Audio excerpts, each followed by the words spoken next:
नचेगा, acting करना भाई, acting करना गाना में। एक्टिंग नहीं करना, अभी पहले वायरल करना है। भाई बंद कर, हम आदिशक्ति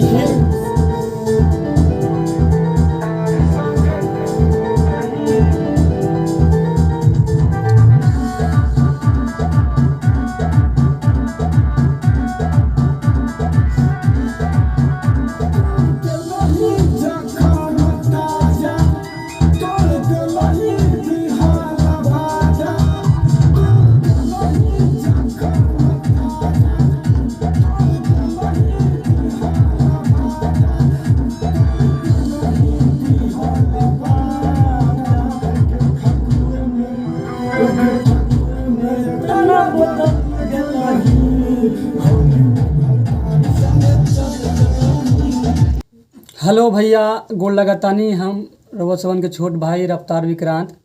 ये हमार बड़ भाई नीरज बिहारी बा। एकर काल गाना रिलीज भइल बा भैया आदिशक्ति भोजपुरी में चैनल पर। तो मतलब कि रउआ लोगन सुनी, होली के गाना बा, सुपर हिट गाना बा भैया। गाना तो सुपर हिट रहे भैया। का बोली, हम गइल रहनी रिकॉर्डिंग के खातिर पटना में। तो गानमा के जो मेन लाइनवा बा ना भैया, एगो अंतरा, वो मतलब कि वो बोलन है कि ना चली, एकरा हटा दा। तो ओजे पर ही हमनी के सेट करे के पड़ गई दूसरा लाइन। तो उ लाइनवा हट गई रहे। उ लाइनवा देखी हम लास्ट में वीडियो में हम सुना दे जा, मोबाइल के रिकॉर्डिंग बावे। और अभी एक लाइन गा के सुनाएंगे आपको, ठीक है। और गाना जो है ना भैया सुपर हिट गाना है, ठीक है। अभी आप लोग को हम मतलब कि एक लाइन बोलते हैं भैया को सुनाएंगे। गोल लगातानी भाई लोग रतिया में सबको। नींद नया बहगे तोहरे याद में, श्याम सुंदर तड़पई गछौड़ी जाए के तोरा बाध में। हाँ हाँ, रतिया में नींद नया बहगे तोहरे याद में, श्याम सुंदर तड़पऊ गछौड़ी जाए के तोरा बाध में।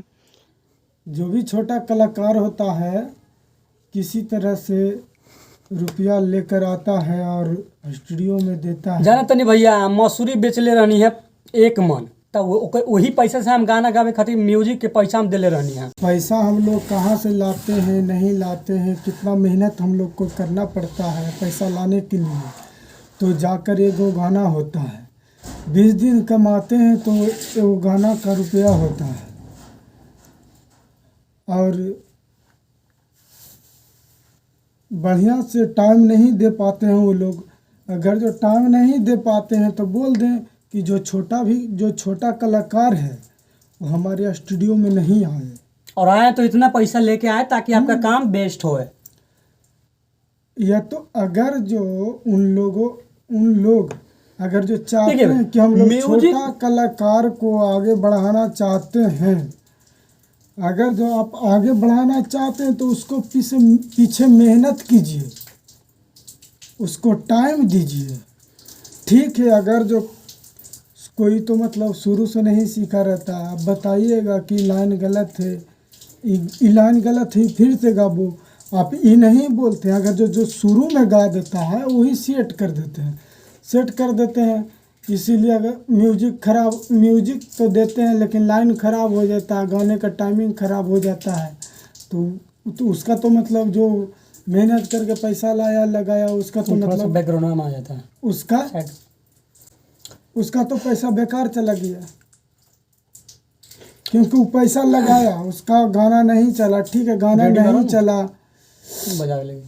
गाना नहीं चला। अब थोड़ा सा टाइम दीजिए भैया। आप अगर जो टाइम दीजिएगा तो कितना का भविष्य बन जाएगा। कितना पैसा कहाँ से लाता है आप नहीं जानते हैं। कितना मेहनत कैला के बाद पैसा आता है। 5,000 रुपया मायने होता है, मायने होता है। 5,000 रुपया यहाँ नहीं है हम लोग के लिए। 6,000 में हम 5,000 रुपये के लिए करेजा सूख जाता है भैया। पैसा कहाँ से लाते हैं हमको समझ में आता है। भूखे रहते हैं 4-4 दिन भूखे रहते हैं, काम करते हैं, तब जाके 4-5 हज़ार रुपया मिलता है। वो भी मिलता है और वो भी बहुत दिक्कत से मिलता है, ठीक है। तो हमको मतलब जो कंपनी है, उससे हमको दोस्त आ नहीं सच बताई ना भैया, तो वो पैसा जो रहे ना मसूरी बेच के ले लायल रहनी है, अब माई से 1500 रुपया ले रहनी है। कंपनी से हमको दोस्त नहीं है, दोस्त बस इसलिए है आप थोड़ा हमको, हम लोग को पैसा देते हैं भैया, थोड़ा टाइम दीजिए, थोड़ा छोटा कलाकार है, नीचा है, थोड़ा बताइए समझाइए कि ऐसे गाओ बाबू, ऐसे होना चाहिए।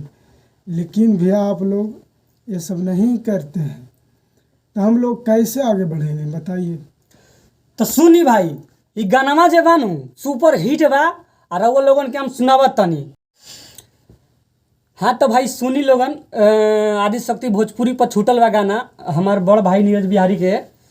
तो गाना सुनी कैसन लगा था, बजावा तो देखी कैसन गाना बा, सुपर हिट गाना बा। बाकी एक लाइन के खातिर गाना गवाई तो ये सुनी कैसन बा।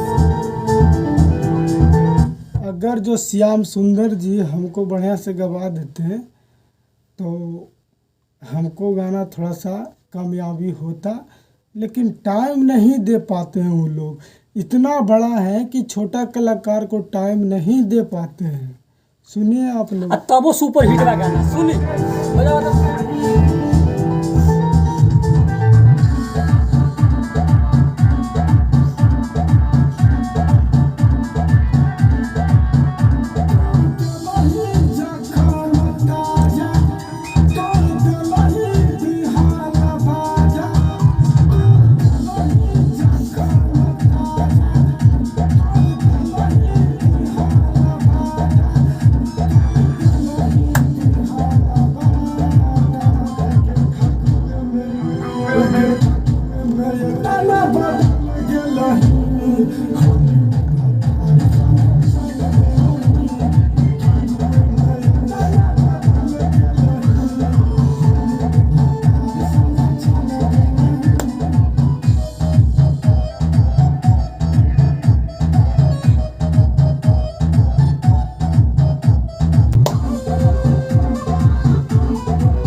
यही लाइनमा बा भैया, आई लाइनमा के काट दिलन है, एक जगह पे दूसरा लाइन रहे, ठीक बा ऐसे रहे कि रतिया में नींद ना बहगे तोहरे याद में, श्याम सुंदर तड़पौगे छोड़ी जाए के तोरा बाध में। तो ई लाइनमा के श्याम सुंदर जी बोलन है कि ना चली एकरा ना गावा, तो ओजे पर हमनी के सेट करे के पड़ गई दूसरा लाइनमा, ठीक बा। और सुनी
ठीक हो भैया, मिलब जा अगला महीना में वो गाना लेके आवा तनी, लगन के गाना लेके आवा तनी अगला महीना में, ठीक बा।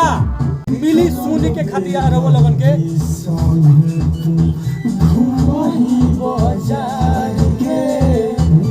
बिहारी के दिलवा में गोली मार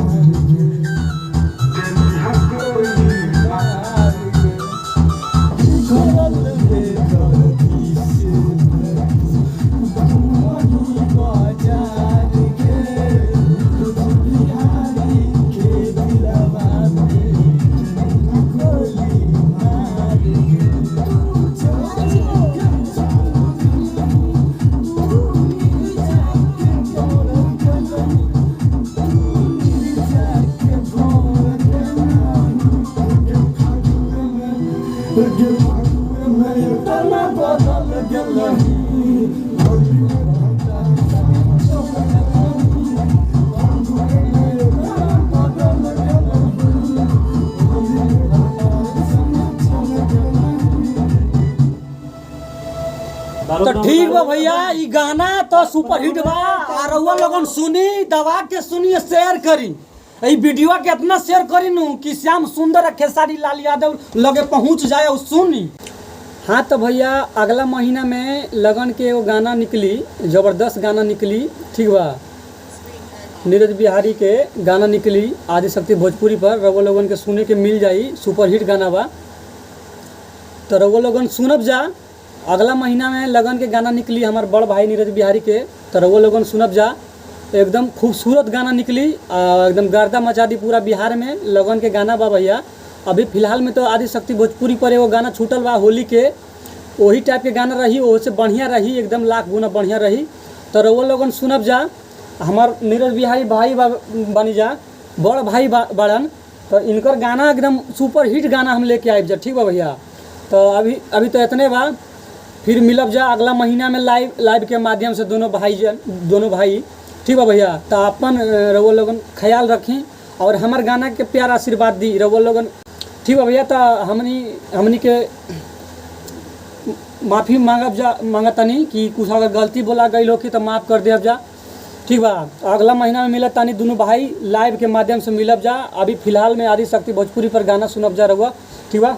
तो दूगो लाइन भैया बोलत तानी, कुछ सुन ली। गोड़ छू के प्रणाम करत तानी भैया। जो छोटा मोटा कलाकार है ना भी, उसको कोई साथ नहीं देता है। आप लोग अगर जो साथ दीजिएगा ना भैया, तो हम लोग का भी थोड़ा मन बढ़ेगा। और आप लोग अगर जो साथ देते रहिएगा तो हम लोग भी बहुत बढ़िया काम करते रहेंगे। और जो बड़े बड़े कंपनी होते हैं ना, सिर्फ पैसा लेना जानते हैं और काम बढ़िया नहीं करते हैं। अगर जो काम बढ़िया कर देंगे, हम लोग पर मेहनत कर देंगे, वो लोग हमारे टीचर के तरह हम लोग उनको समझते हैं। लेकिन टीचर के तरह उन लोग अपना शिक्षा हम लोग को दें तो हम लोग बेहतर कर सकते हैं। भैया सब चीज़ तो रउआ लोगन के हाथ में बा।